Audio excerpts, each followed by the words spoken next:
करो पुत्र, अब बहुत हुआ। रोक दो अपने प्रभाव को। आप भी किसके छलाव में आ रही हैं माता? ये विवश होकर आपको महत्व दे रही हैं, क्योंकि अब मैं इनकी विपदा बन गया हूँ। किंतु क्यों पुत्र? रोक दो इसे। किसी की विपदा बनना तुमको शोभा नहीं देता, क्योंकि ऐसा कर तुम स्वामी को ही नहीं समस्त सृष्टि को दंडित कर रहे हो, और मुझे, अपनी माता को भी दंडित कर रहे हो। बस करो पुत्र, अब बहुत हुआ। रोक दो अपने प्रभाव को। रुक जाओ पुत्र।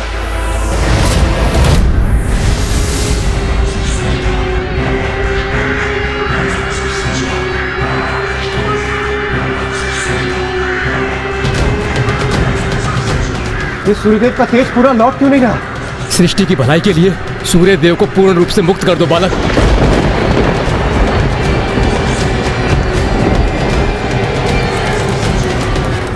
तुम्हारी माता मेरी ही प्रतिछाया है, इसलिए मैं भी तुम्हारी माता के समान ही हूँ। अपनी माता का अनुरोध सुनो पुत्र। रोक दो इस अनर्थ को। इसी में हम सभी का कल्याण निहित है पुत्र। अपनी माता का आदेश सुनो पुत्र। अपनी दृष्टि से उत्पन्न इस प्रभाव को लौटा दो।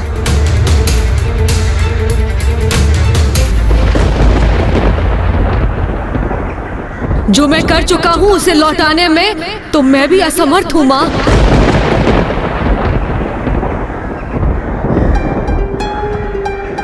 नहीं, ये नहीं हो सकता। इस प्रकार तो समस्त सृष्टि सूर्यदेव के प्रकाश से वंचित होकर विनाश के निकट पहुंच जाएगी। अर्थात इस प्रलय को कोई नहीं रोक सकेगा। न सृष्टि शेष रहेगी, न स्वर्ग, न देव शेष रहेंगे, न दानव। तो क्या अब सभी का अस्तित्व नष्ट हो जाएगा?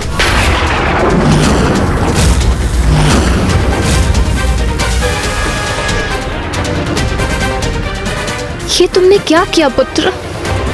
अब ये जगत तुम्हारा किस नाम से परिचय प्राप्त करेगा? यही कहेगा ना कि तुम वो छाया पुत्र हो जिसने संसार से सूर्य देव को लुप्त कर प्रलय की स्थिति उत्पन्न कर दी है। और वो भी तभी संभव है जब कोई किसी का नाम लेने के लिए शेष रहेगा, अन्यथा अब तो सभी कुछ नष्ट हो जाएगा।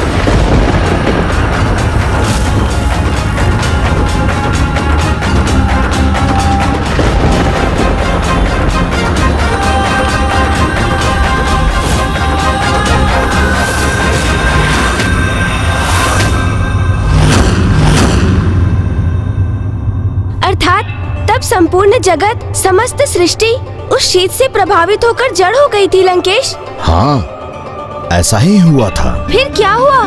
सब कुछ यथावत कैसे हुआ? इसमें कौन सहायक बना लंकेश? ऐसी विकट स्थिति में भला और कौन सहायक बन सकता था? लंकेश जी, जल।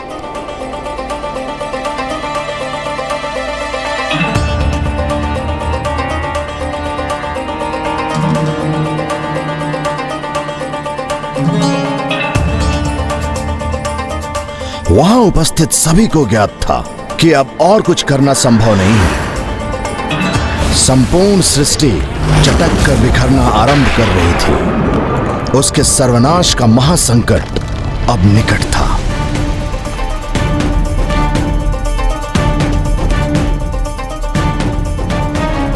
तब सभी ने मेरे प्रभु महादेव शिव शंकर शंभु का स्मरण किया और सभी ने मिलकर उनका स्तुति गान आरंभ किया।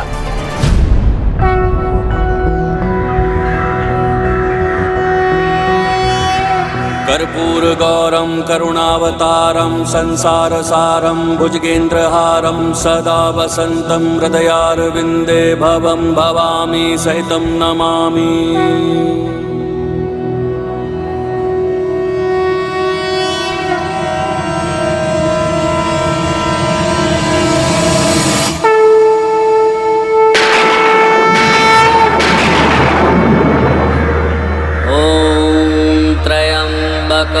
यजामहे सुगंधिं पुष्टिवर्धनम् उर्वारुकमिव बन्धनामृत्यैर्मुक्षीयमामृता ॐ त्र्यम्बकं यजामहे। बालक शनि, जिसे कुछ समझ में नहीं आ रहा था कि वो क्या करे, तभी वो अकस्मात ही वही दिव्य स्तुति उच्चारित करने लगे जो सूर्यदेव कर रहे थे।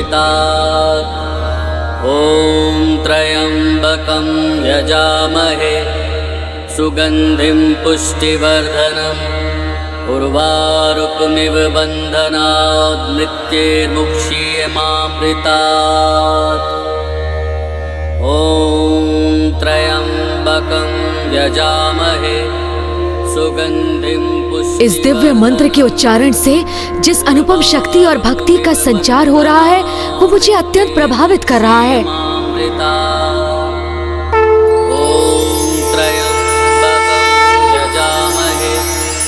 सुगन्धिं पुष्टिवर्धनम्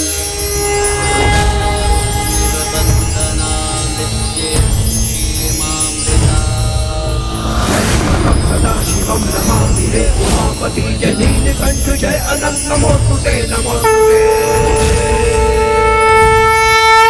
ओ भोलेनाथ भक्त के हो कष्ट से निवारते, ये सृष्टि सारी संकटों से शिव ही है उबारते। ओम नमः शिवाय, ओम नमः शिवाय, ओम नमः शिवाय, ओम नमः शिवाय, ओम नमः शिवाय।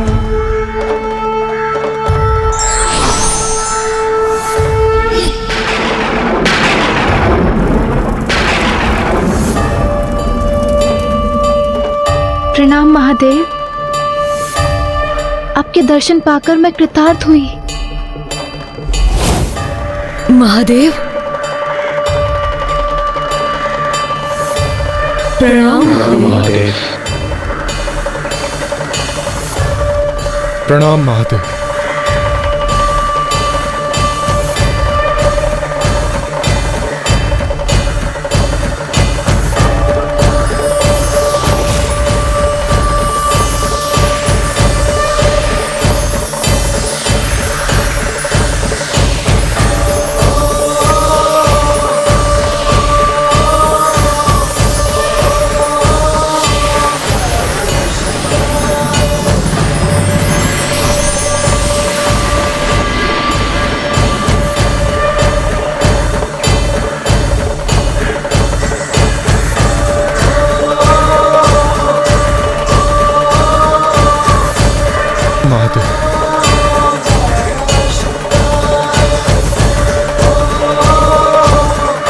महादेव ने तो इन्हें क्षण भर में ही मेरे अंधकार से मुक्त कर दिया और इन्होंने पूर्ववत अपना तेज भी प्राप्त कर लिया है, अर्थात अब संसार का संकट मिट गया है।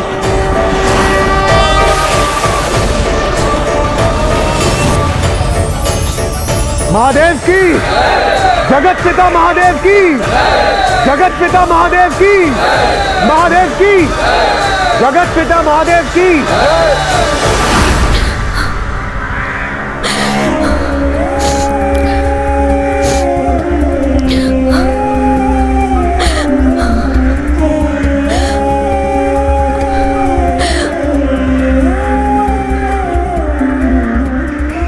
मुझे ज्ञात है तुम्हारे कारण जो महासंकट उत्पन्न हुआ उसका पश्चाताप है तुम्हें, किंतु पुत्र तुमने इतना क्रोध क्यों किया? प्रभु, माँ की पीड़ा मुझसे नहीं सही जाती। उनके गर्भ से जन्म लिया है मैंने, उनका अंशी तो हूँ। उनका दुख मुझे दुखी करता है। देवी छाया, जिनका अस्तित्व ही मेरे लिए भ्रम के समान था, मेरे द्वारा उनका परित्याग कहाँ अनुचित है? उनके अपमान से मैं अपमानित होता हूँ और उनके कष्टों से उत्पन्न पीड़ा मेरे अंदर को भेद देती है। अपनी माँ को अपमानित और पीड़ित अवस्था में मैं कभी भी नहीं देख सकता प्रभु।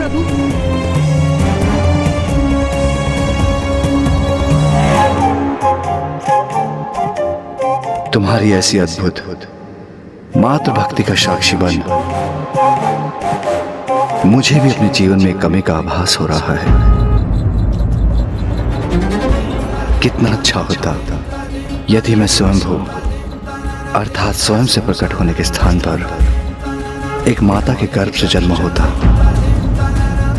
मां की ममता, उनके प्रेम के आनंद का भागी बन सकता। किंतु आज तुम्हें देखकर मुझे मातृ भक्ति की शक्ति का आभास हो गया है और मैं ये घोषणा करता हूं कि आज से समस्त संसार में मातृ भक्ति की शक्ति को ही सर्वोच्च भक्ति समझा जाएगा। जो पुत्र अपनी मां की भक्ति करेगा, जो पुत्र अपनी मां की भक्ति उसे मेरा ही नहीं, उसे समस्त देवी देवताओं का आशीर्वाद प्राप्त होगा। जो पुत्र अपनी मां की भक्ति करेगा, अपनी मां की भक्ति उसे मेरा ही नहीं, उसे समस्त देवी देवताओं का आशीर्वाद प्राप्त होगा। आशीर्वाद प्राप्त होगा। मुझे तो मात्र इतना ही आशीर्वाद दीजिए प्रभु कि मुझे अपना अधिकार भले ही प्राप्त ना हो, किंतु मेरी माँ वंचित ना रहे। उन्हें वो स्थान, वो आदर्श प्राप्त हो जो उन्होंने अपने सुख कर्मों से अर्जित किए हैं।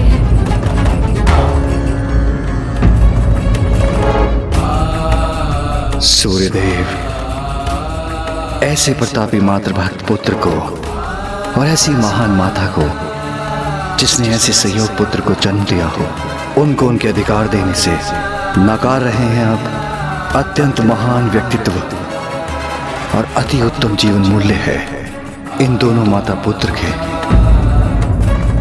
जहां एक और ये निष्ठावान पुत्र अपनी माता को उसके कर्मों का सुफल दिलवाने का प्रयास कर रहा है, और वहीं दूसरी ओर ये महान माता जो करुणा, ममता और त्याग का प्रतीक है, उन्हें उनके अधिकारों से वंचित रख रहे हैं आप। माँ तो स्वयं भगवान का ही स्वरूप होती है, उसे रुष्ट करने का अर्थ होता है भगवान को रुष्ट करना। मुझे क्षमा कर दीजिए महादेव, मुझसे बहुत बड़ी भूल हो गई, किंतु मैं अपनी इस भूल को सुधारने में तनिक भी विलंब नहीं करूंगा भगवान।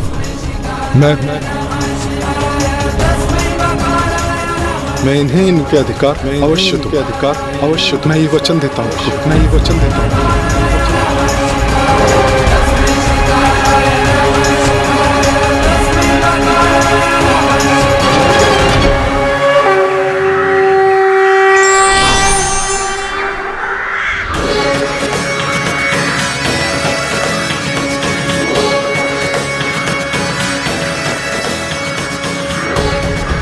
मुझे क्षमा करना देवी,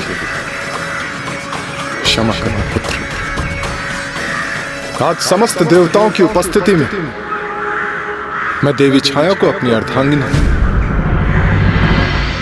और शनि को अपने पुत्र के रूप में सहर्ष स्वीकार करता हूं।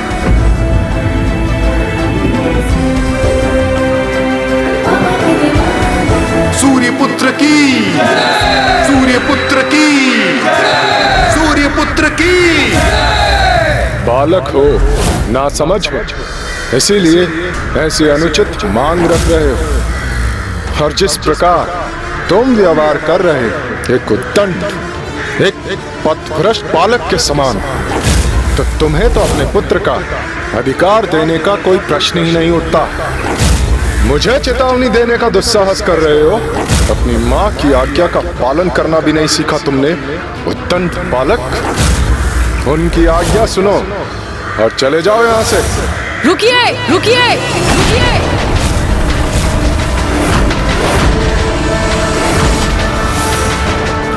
मुझे ये स्वीकार नहीं, मुझे ये स्वीकार नहीं।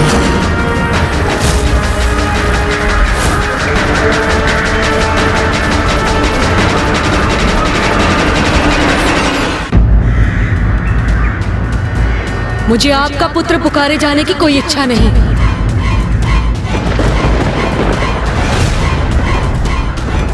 आज आप सभी के समक्ष इस भरी सभा में मेरी मां को अपनी अर्धांगिनी के रूप में स्वीकार किया, इतना पर्याप्त है मेरे लिए।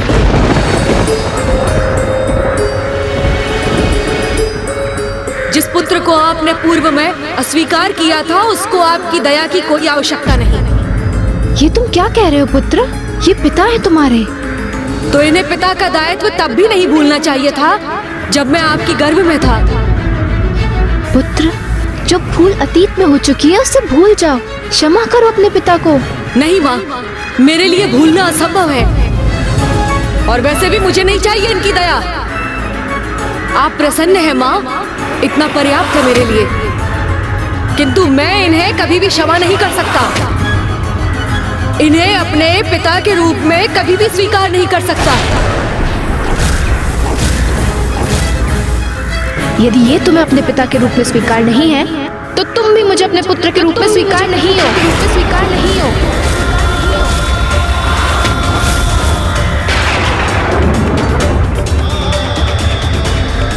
हाँ, यदि ये तुम्हारे पिता नहीं, तो मैं इनकी अर्धांगिनी तुम्हारी माता कैसे हो सकती हूँ? जाओ, किसी निर्जल स्थान में जाकर ध्यान करो, तपस्या करो और अपने क्रोध को शांत करो।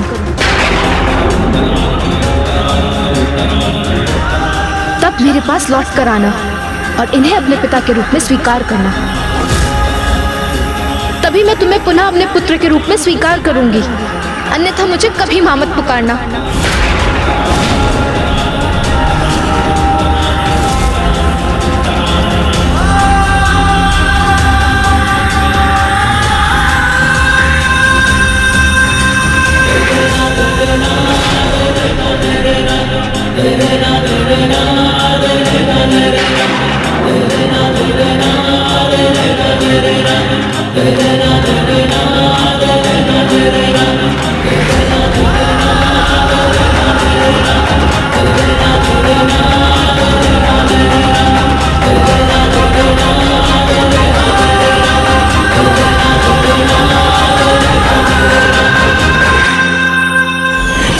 कितना दुखद था ना लंकेश, जिस पुत्र ने अपनी माता को उनका अधिकार दिलाने के लिए इतना कठिन श्रम किया, उसी ने अपने क्रोध के कारण स्वयं को उनका पुत्र पुकारे जाने का अधिकार खो दिया। किंतु मातृभक्त होने के कारण शनिदेव अपनी माता का आज्ञा पालन करने हेतु उसी क्षण तपस्या के लिए निकल गए।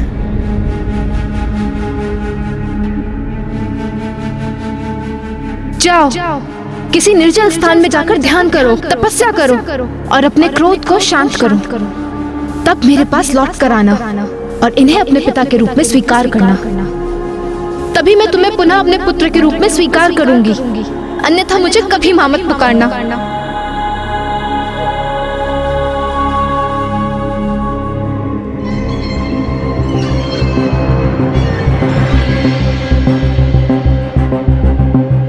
ओम नमः शिवाय, ओम नमः शिवाय। उसके उपरांत बालक शनि अपने घोर तपस्या में ऐसे डूबे कि अनेक वर्षों तक धूप, आंधी, वर्षा, शीत आदि सहकर निरंतर अपनी तपस्या में लीन रहे और एक मनोहर आकर्षक नवयुवक में परिवर्तित हो गए।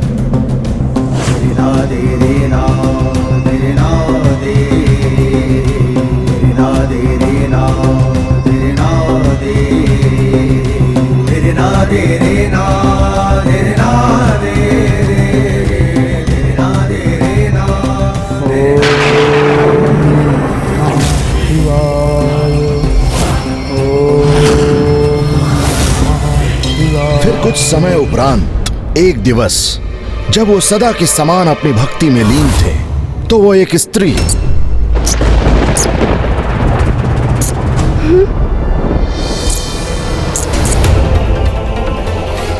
कौन है मेरे पीछे? कहीं से तो ध्वनि आई थी।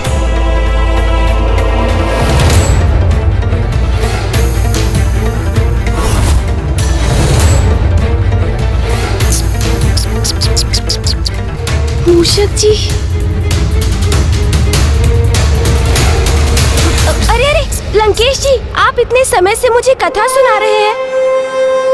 लीजिए, जल ग्रहण कीजिए।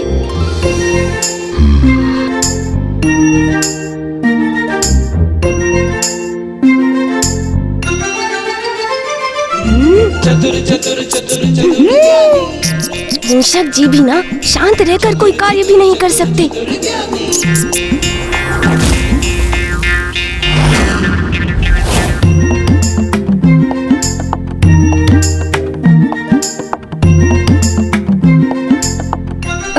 कहीं भेद ना खुल जाए। चतुर गणेशा। कोई है जो हमारा पीछा कर रहा है।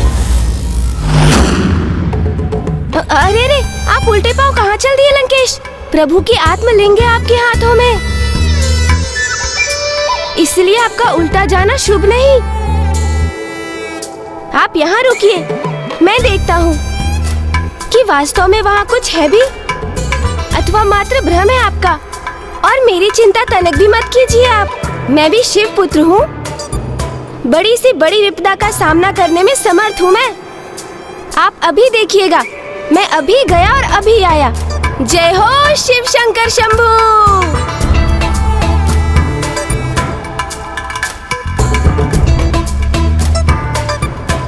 मूषक जी। प्रभु। मूषक जी, धीरे स्वर में कहिए।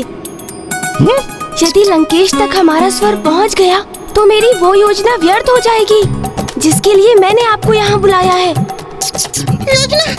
कैसी योजना प्रभु? लंकेश को पीछे से धक्का देने की योजना। आप पीछे से धक्का देंगे उन्हें? मूषक जी, मैं नहीं, आप धक्का देंगे उन्हें। मैं प्रभु।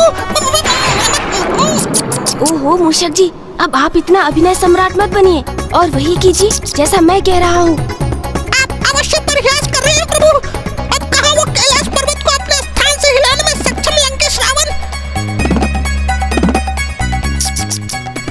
और कहाँ मैं उनके और मेरे आकार में कितना भेद है ये नहीं देखा प्रभु आपने? हे गौरी पुत्र गणेश, कुछ दिखा आपको वहाँ? लंकेश जी, कोई नहीं है यहाँ। यहाँ तो मात्र एक साधारण सा मूषक है। साधारण? आप मुझे साधारण पुकार रहे हैं प्रभु? हाँ, क्यों ना पुकारूं मैं आपको साधारण। आप एक साधारण मूषक के समान ही तो व्यवहार कर रहे हैं। भयभीत हो उठे हैं आप इस लंकेश से। मैं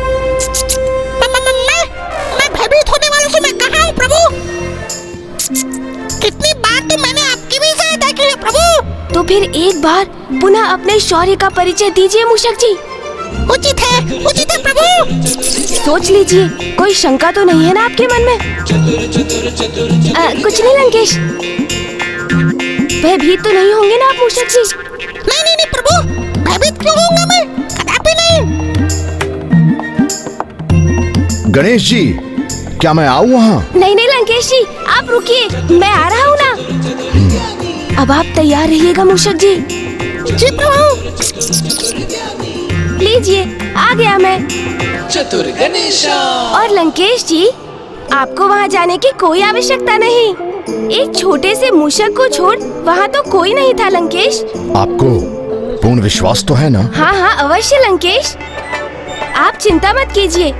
वैसे भी आपको देखकर किसमें इतना साहस होगा कि वो आपके निकट भी चला आएगा, क्योंकि अब तो ये सर्वज्ञात है कि आपने अपनी भुजाओं से संपूर्ण कैलाश को उठा लिया था। इसलिए आपको चुनौती देने का दुस्साहस भला कौन कर सकता है लंकेश? अरे हम रुक क्यों गए लंकेश जी? निरंतर कथा कहते हुए आगे बढ़ते रहिए ना, अन्यथा आपको लंका पहुंचने में विलंब हो जाएगा। हाँ तो मैं कहा था? आपने कहा था कि शनिदेव एक आकर्षक नवयुवक में परिवर्तित हो गए थे, और वो तो अभी भी अपनी तपस्या में लीन ही थे कि एक दिवस एक अत्यंत सुंदर राजकुमारी गंधर्वराज चित्रसेन की पुत्री देवी मंदा की दृष्टि वन विहार करते समय शनिदेव पे पड़ी और उन्हें देखते ही वो प्रभावित हो गई। आशा है मूषक जी अपने कार्य में लग चुके होंगे।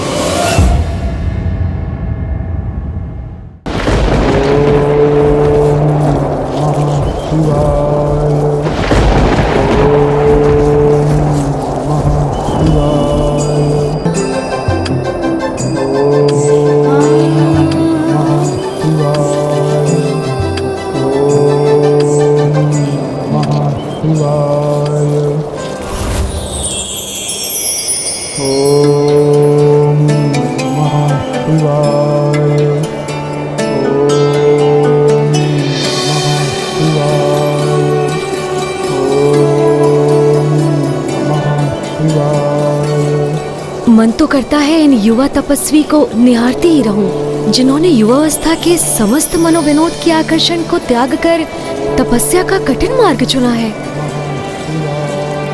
राजकुमारी मंदा को तो युवा तपस्वी शनि को देखते ही उनसे प्रेम हो गया और उन्होंने निर्णय लिया, मैं यहीं रहकर इन तपस्वी की सेवा करूंगी और मुझे विश्वास है कि जब इनका तप पूर्ण हो जाएगा तब ये मुझे अपनी अर्धांगिनी के रूप में अवश्य स्वीकार करेंगे।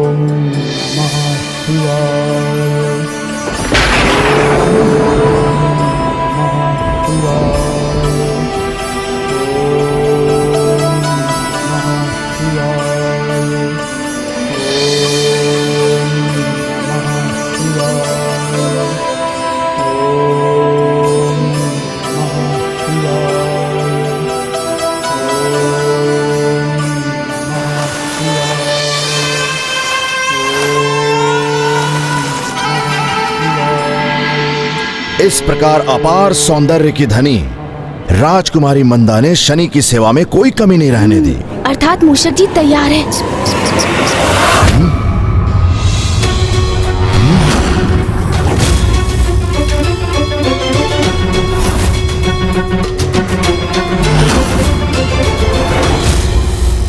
मैंने कहा था ना लंकेश, वहाँ कुछ भी नहीं है। आप तो बस मुझे कथा सुनाते रहिए।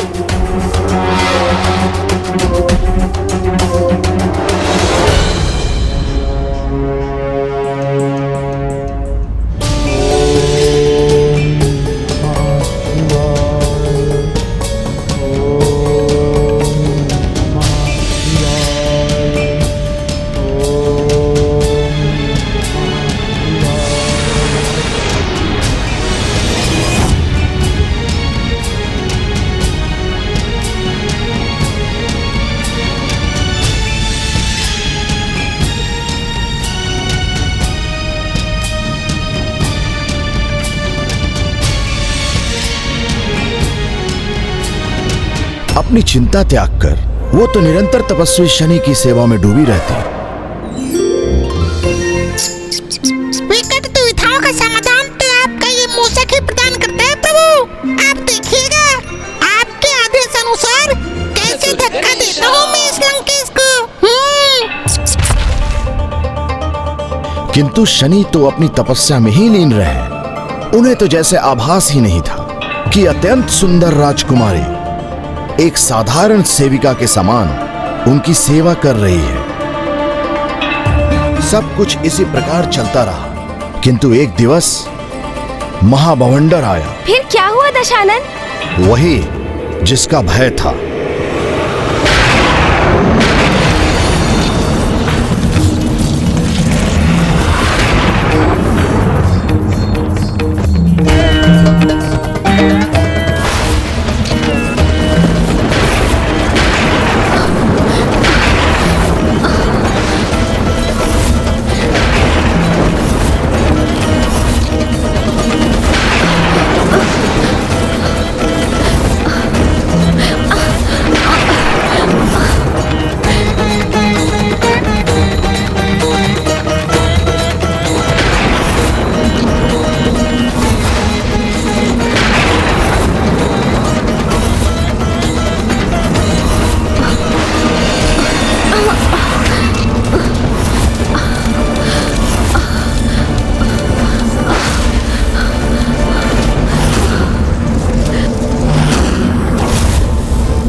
शिवाय।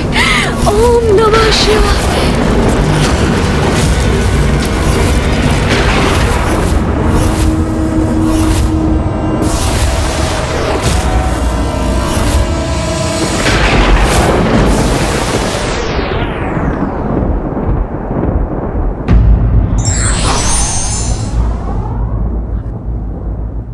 आत्म संयमी होने से व्यक्ति भक्ति मार्ग की ओर बढ़ता है, जिससे क्रोध सहित अन्य विकारों पर भी नियंत्रण पाया जा सकता है।